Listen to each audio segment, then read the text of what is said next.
and voice is just basically empowering the students to know that they have choices in the classroom, they can make their choices.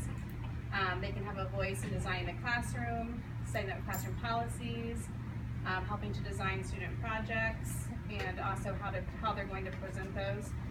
And they need to know that their ideas, their opinions, their thoughts are valued in order to make that work well. And I feel like we already do this a lot in our classrooms because we're constantly within our limits of our standards and our projects that we come up with. I feel like our students are choosing what they're doing and how they're doing it, and we were talking about we kind of have to, at the lower grades, teach them how to ask questions and how to inquiry about things. So we just researched some practical implementations of some examples of voice and choice. One was we kind of came up with a wonder wall, and Emma's used this before, where students create a long list of topics and ideas they want to learn. It can be a general list, or it could be more specific to what standard you're working on. And you can jump in if you Do you do Wonderopolis? No. What's that? Cool. Can you send that to us? Yeah. Well, Potts, tell us about it. Well, I just found it in one of the books I read this summer, but it's like, how long has gymnastics been a sport? They just asked questions, and one of the ideas was to have a Wonder Wednesday. So you pose a wonder, the kids that are interested in it can look it up, research it, do whatever, but then they start posing their own wonders.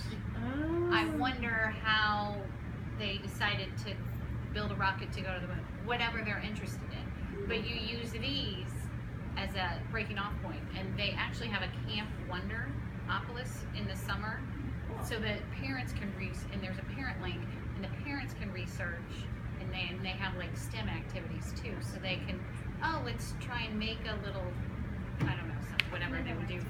That's really neat. I just have like a brick wall poster in my classroom, and I give kids sticky notes. And for example, like when I did a unit on weather, one time before we started, I just had kids like write down what they wonder about weather and put it on the wall, and then we would go back every once in a while and kind of address some of those wonders.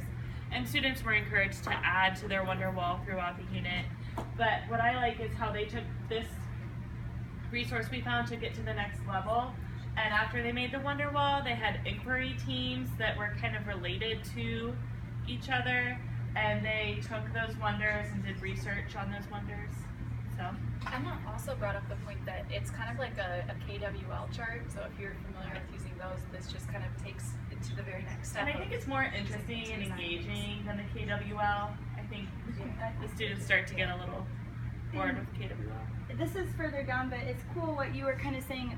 One of the examples that it's called a query book. Did I say that right? Query book. And so the kids, and this is more general, where they literally come up with whatever they want to learn, just like the rocket ship and the gymnastics, and they make their own, because once they ask a question, they're kind of going to look at the question and say, well, this is more weighty, so where can I take that question from here? And it'll be like a web. How can they get more? They're building on their questions. So, but we'll talk about that in a second. Well, and this has a whole question bank too, like what's the world's favorite food? And then you can do a poll in your classroom. Or, so then we could tie in math and make a graph. There's so many ways to connect that to nonfiction teachers or different nonfiction skills. So we also had like project options and self-grading, so offering a variety of ways for students to display their learning rather than, we've gone back to this a million times, so we don't need to elaborate, but just, giving them options to make a video, a PowerPoint, a poster, all of those things, but then also sitting down and deciding what needs to be included in their project, sit down together as a group and let everyone's voice be heard there so that they know what's included in the rubric, they take ownership of it, and feel like that was their choice. Do you guys have anything?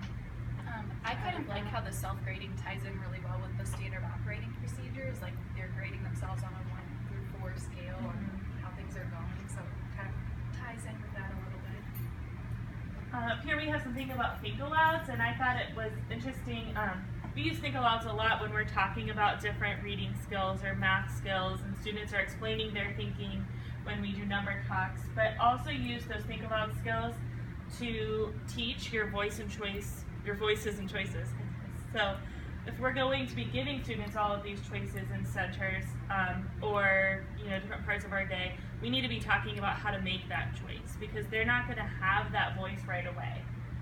So, do you, Mom?